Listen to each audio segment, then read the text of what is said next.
Okay, so good morning, everyone. I hope you all have a wonderful experience in the first few days of IROS. And today, time flies very fast and we have already reached the last day of it. But no worries, as we often said, last but not least. So today we will still try to offer you a unique and interesting workshop experience. And first of all, on behalf of organizers, I warmly welcome you to this workshop, Benefits and Risks of Robot Learning in Medical Applications. And also a welcome to, I see there are almost 50 online audience today. Thank you very much. So for this workshop, we often use a acronym that is ROAMAP. But I guess as many of you might already observe, so actually this title is only the subtitle of our workshop, while our main title is actually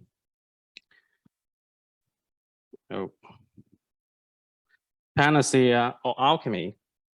I guess when you see these two words for the first time, you might be like, what does these two words mean? So can you show me by putting your hands up if you don't understand either of these two words at first glance? Anyone? Okay. I saw that many of you has raised your hand, and for those of you, don't worry, because you are not the only one who complains. Actually, a review of our workshop proposal left us a comment. I wouldn't mind to share it here. He or she said the title of the workshop needs to be changed so that the participants can easily understand the contents. I don't know whether this reviewer is here in this room today or he or she tries to join us online. But anyway, first of all, thank you very much for your comments. Now we are in the academia, we fully respect reviewer. So if a reviewer raises a comments, we have to address it somehow, right? So we try to reach out to the conference workshop chair to see whether we can still modify the title. But later on, we found that changing the title would cause a lot of efforts because you have to basically change everywhere. You have to change the IEEE paper plaza, to change the IROS official website, and also the workshop website. But anyway, if your review asks you to do something, you cannot directly say no, right? Especially when you are still a junior researcher, you don't have such a confidence. So we decided to take an alternative solution. And this is the reason why I make this presentation and also this slide here. And also I make a rebuttal letter myself, just to be formal. So I show it here. And for this reviewer, and first of all, thank you very much for your comments, but we realize that changing the title now would cause a lot of difficulties. So we decided to explain the meaning of these words to everyone at the beginning of the workshop. And these changes have been reflected in the next few slides. And let's take a look at my rebuttal letter to see whether I did a good job or not. So, and also namely our main question, what is Panacea and what is Alchemy? So for Panacea, according to the Oxford English Dictionary, which is kind of accepted authorities of English language, it means a remedy, a cure, or medicine reputed to cure all diseases. And figuratively, it means something used to solve all problems or a universal cure.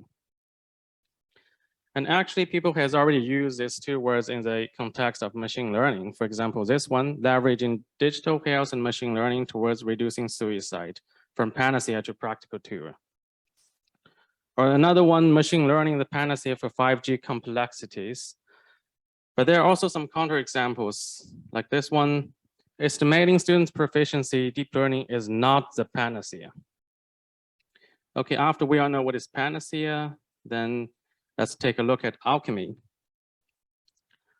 So alchemy is a form of chemistry studied in the Middle Ages that involved trying to discover how to change ordinary metals into golds. And nowadays, it has been more used often to describe a mysterious power or magic that can change things. So actually, this word has been used more often these days to describe deep learning, due to its black box nature. And many famous journal articles also use this word in this way. Like in this science article, it raised a question up, has artificial intelligence become alchemy? And another example from science article, AI research alerts that machine learning is alchemy. So it's very interesting because the second answer seems like the answer to the first questions. And I guess you might also hear the famous debate between Jan LeCun and Ali Lachemy, so who are two very famous machine learning or computer scientists. While Ali Lachemy believes that current practice, so his original words, current practice in machine learning is akin to alchemy, and to which the Jan LeCun totally disagree, and he also takes this comment as insulting. Okay, after my introduction, I guess you are kind of more or less know what is the meaning of alchemy and what is Panacea. And I will raise these questions up to you again. So do you think machine learning is a panacea on alchemy? And now you can scan this QR code to vote and also provide the Wi-Fi password here. So in the poll, you can only choose between Panacea or Alchemy. So there won't be a third choice. Like not only Panacea, but also Alchemy, because I guess if I give you a third option, most of the people will definitely go to the third option. But yeah, but as we already know, like there's nothing in the world 100% good or 100% bad, right? So let's do it like this way. If you think the benefits of machine learning outweigh its risks and like limitations, then you go with Panacea. Otherwise, you go with Alchemy. So since now I'll give you 30 seconds to select your opinions and choice. And after 30 seconds, we can see the results.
Okay, the 30 seconds is running out. I think we can show the results right now.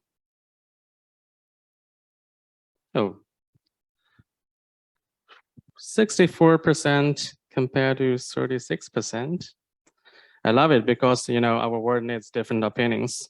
I mean, it's almost comparable. It's not a big wing of alchemy. And no, it's not. Oh, sorry, it's alchemy even 64.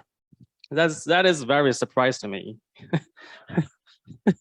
I saw the panacea is we have a wing. Okay, that's interesting, but no worries because in my later presentation you can still reselect. No worries. Yeah. So I will first give you some examples to see what we can achieve with machine learning.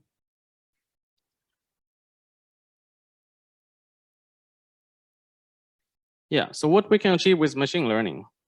So a lot of things we can do. For example, we can use recurrent neural network to predict the force, in the eye surgery, and surgeons will begin a warning if there's a large force. And also we can use machine learning or deep neural network to model hysteresis in robotic catheters so that we can achieve a precise, environmental reconstruction. And in neurosurgery, we can use reinforcement learning to plan the preoperative trajectories in a complex lumens for a continuum or a flexible instrument. And also deep reinforcement learning can be used to learn the contact status of the environment in real time so that a precise tip position control can be achieved. And then another 4 examples, like here, in endoscopic surgery or colonoscopy, the machine vision or computer vision can be used to implement a autonomous and also intelligent control of magnetic endoscope. And also the deep reinforcement learning or reinforcement learning can be used to learn the expert behavior. So the soft tissue manipulation task could be easily tackled. And also like this one, the eye movements can be tracked across the screen. And then combined with deep learning and this data, we can use it to do the user skills assessment. And also this one, so we can use deep learning, to create a safe adaptive motion planning for exoskeleton.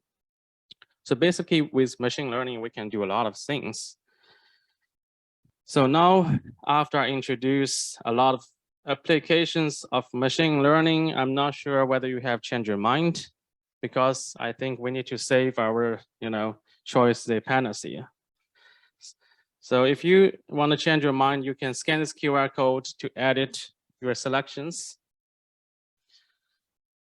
Yeah, but still no worries, this is not the last choice. You can still change your choice later on.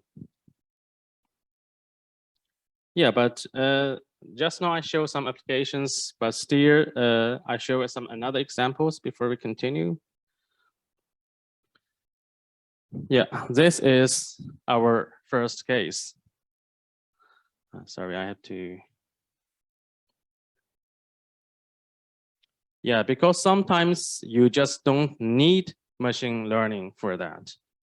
So sometimes, nowadays people use machine learning for using machine learning, or maybe some problem can be solved by a simple regression, but they would still opt for machine learning. And oh, sorry, by the way, people nowadays call regression even as machine learning. And I'm not sure whether everyone has asked ourselves several questions before we continue with machine learning, like, do I really need machine learning for this problem? Or can I use a model-based method? Can I try with a model-based method in advance before using machine learning? Or can I replace my, deep, huge, cumbersome network with just a simpler method? So this is the first point I want to raise. And then the second point, I guess, people often complain about the black box nature and low interpretability of machine learning. I guess this point that people complain most. And I found it's interesting to use, the most famous quote of Forrest Gump to describe this characteristic of machine learning. It's like life was like machine learning. You never know what you are gonna get. And some people might argue like, you know what you're gonna get because it's kind of deterministic. Yeah, I agree, but then you sometimes don't know why you get it. The second point and third point is I wanna raise is like, machine learning today is still far from human intelligence, and it is vulnerable. It can be easily tricked by human. So I share you some funny pictures I have ever seen on the social media. This is actually the thing I do like.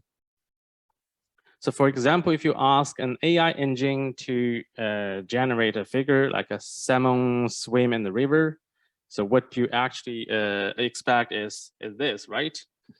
But the AI engine might give you something like this.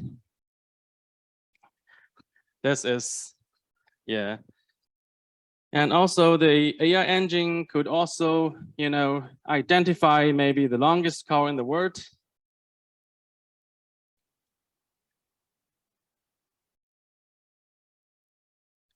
And also let's back to a non-funny example and also go back to medical field. Like, some medical images, they are actually normal, but just adding a few noise, it can be recognized as abnormal.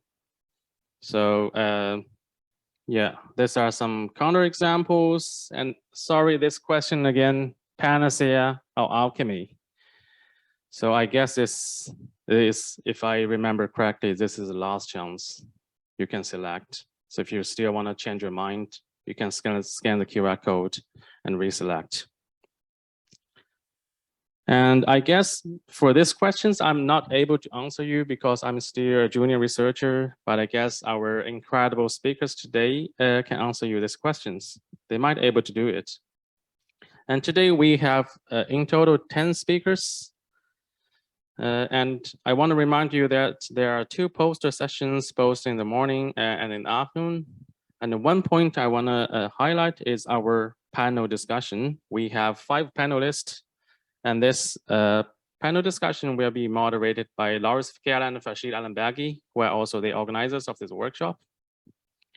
And in the late afternoon, there is the most exciting part for the students, that is award ceremony. Yeah, so I guess you already can't wait for listening to the presentation, right? So then I will stop my nonsense and leave this stage for our first speaker, Dr. Julian Yordakida from Johns Hopkins University.